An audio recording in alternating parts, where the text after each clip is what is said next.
Is the government about to slash the £20,000 cash ISA limit? Now, I know we've heard all these rumours before, especially during the spring statement, and ultimately nothing came of those rumours. But this time it feels different. This is Emma Reynolds, the Economic Secretary to the Treasury, and she recently told MPs that the government is focused on, quote, boosting the culture of retail investing. So what might these changes look like, and how can you stay one step ahead? So the cash ISA is basically just a savings account where you can put money in, at the moment up to £20,000 a year, and all the interest you earn from that account is tax-free. But once that money is in your ISA, it can stay there tax-free. Now, the discussion that Rachel Reeves is having is to cut this £20,000 cash ISA limit all the way down to £4,000 per year. And the suspicion is that this may well be announced in the autumn budget later on this year, though this isn't confirmed. But as we've sort of mentioned, there are two types of ISA. You've got cash ISAs, which are tax-free savings, and you have a stocks and shares ISA, which is for tax-free investing. But let's just have a quick history lesson about this £20,000 limit. The ISA allowance was bumped up from £15,240 in 2016 to £20,000 in tax year 2017-2018. Rachel Reeves announced in the budget that the ISA limit will stay frozen until 2030, a relief to some given there was speculation that this also was going to be cut. There's a flip side to looking at, which is basically savers and investors were put on notice that this limit wasn't going to be increased in line with inflation. This is called fiscal drag. By freezing the threshold, it basically means more people are going to get dragged into a tax band where they will end up paying taxes on it. But it's also worth mentioning that had the ISA limit increased in line with inflation, it would be £26,082 today. But this does raise the interesting question. If the ISA limit has stayed where it has for nearly 10 years now and isn't going to change for another 5, why are they choosing now to cut the cash ISA limit? And the logic is simple. Now, the Treasury has, I suppose, quite a simple thesis, which is that if you cut the cash ISA limit right down to the bone, this will encourage people to invest, and we will have a more US-style retail investing sector. Now, in Rachel Reeves' view, this is probably a good thing. More money flowing from savings account, which will get quite low interest rate, into investment. This means that the government effectively gets to achieve some of its economic goals without having to crack open its own checkbook. But this is absolutely flawed thinking. There's no guarantee that these people will invest in the UK. They may choose to invest in the S&P 500 or US growth tech stocks, global index funds, ETFs. There's a whole plethora of other investment options which won't necessarily include the UK, other than if it gets included by being in a fund. But it seems they have a solution to this. Take a look. Last week, Lord John Lee of Trafford, the first ISA millionaire whose tax-free holdings first reached £1 million in 2003, told the Financial Times that the cash ISA allowance should be halved. And to ensure money makes its way back to UK stocks, he said, and not diverted to popular overseas companies like US tech giants, stocks and shares ISAs should be limited to UK-listed companies. Now, apologies for stating the obvious here, but at a time when you're trying to encourage people to invest by cutting the cash ISA limit, narrowing down the number of options that people have to invest in their stocks and shares ISA just seems like a completely counterintuitive move, but there we go. So with all that in mind, what should you be doing with your money? So whilst in all probability no firm decision has been made and absolutely no policy has been announced, there are a couple of things that you can be doing. Now, in all probability, this new £4,000 limit on cash ISAs will apply to all future tax years. It seems very unlikely that they're going to retrospectively apply this to cash balances that are already sitting in cash ISAs. So that's the first point to note. This means the restriction would be on new contributions made. And that's really because they're talking about lowering the limit of how much money you could put in future. So your current cash ISA balances are likely to be safe, provided the speculation is a bit more on the money this time. So for me, the obvious thing to do is to cram as much money into your cash ISA this year if you're intending to use it as you possibly can. Therefore, you'll be shielding it from potential reductions in the limit. So the more money you can get into your cash ISA sooner, the more likely it is to be safe. And there's evidence that people are already doing this. Take a look at this. Cash ISA savers poured £4.2 billion into tax-free accounts in March, official Bank of England data shows.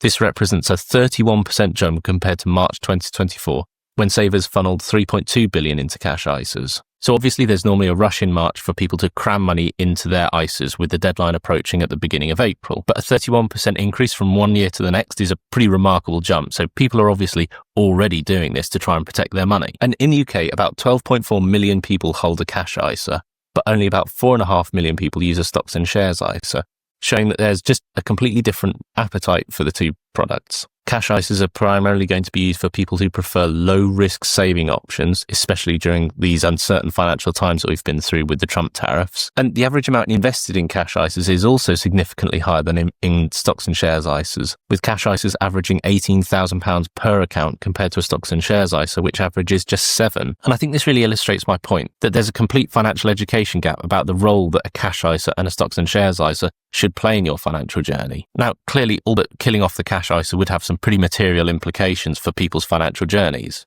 So if the government was going to cut the cash ISA allowance down to £4,000, there are some other policies that they could do. The government could expand the personal savings allowance. Currently, basic rate taxpayers can earn £1,000 of interest outside of an ISA before you have to pay tax. Higher rate taxpayers can earn £500 and additional tax rate payers have no personal savings allowance. The government could also choose to change the starting rate for savings, which allows those on incomes below £17,570 to earn extra amounts of interest without having to pay tax.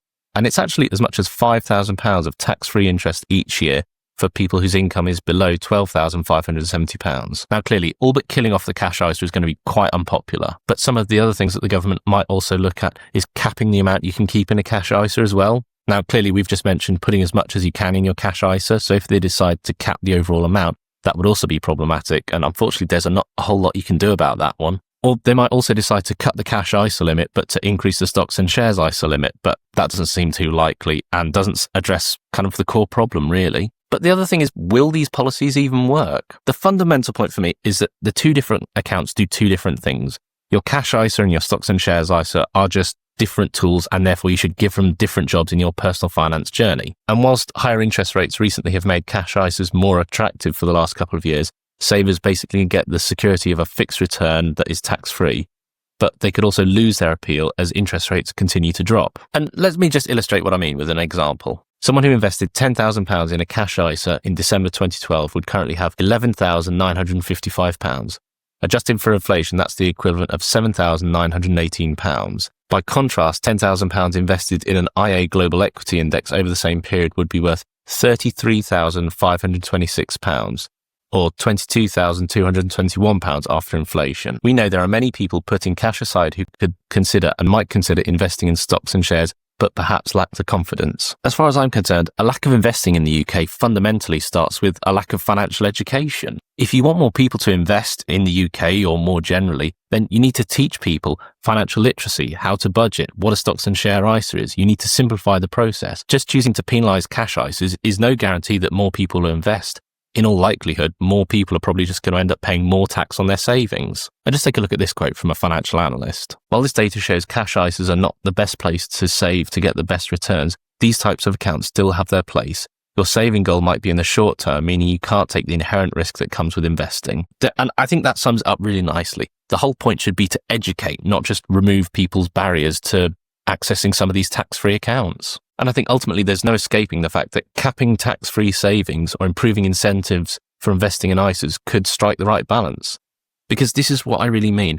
Doing both or some combination of other policies might be way more effective and might help them achieve their goals rather than just completely capping cash ISAs. The UK probably does need to boost its investing culture, but it shouldn't come at the expense of savers who rely on cash for short-term stability. But we should also point out that this isn't helped by the fact that there were plenty of reports that they were going to cap the ISA allowance for stocks and shares ISAs at £100,000, not per year, just cap it in total. Now, if you're cutting the cash ISA allowance to £4,000 per year because you want more people to invest, and then you are bringing in a £100,000 total cap, then you're just pulling people in two completely opposite directions. And because the rules are constantly being discussed or leaked or changed or amended or lobbied, this doesn't necessarily give people the incentive or the confidence to go out and invest. But as we mentioned, most people have a personal savings allowance. This means you can potentially earn up to £1,000 a year in interest per year without having to pay any tax on it. So if you only have a limited amount in your savings, it's kind of possible that you could find a normal savings account would give you a better rate of return. And make sure you definitely watch this video here,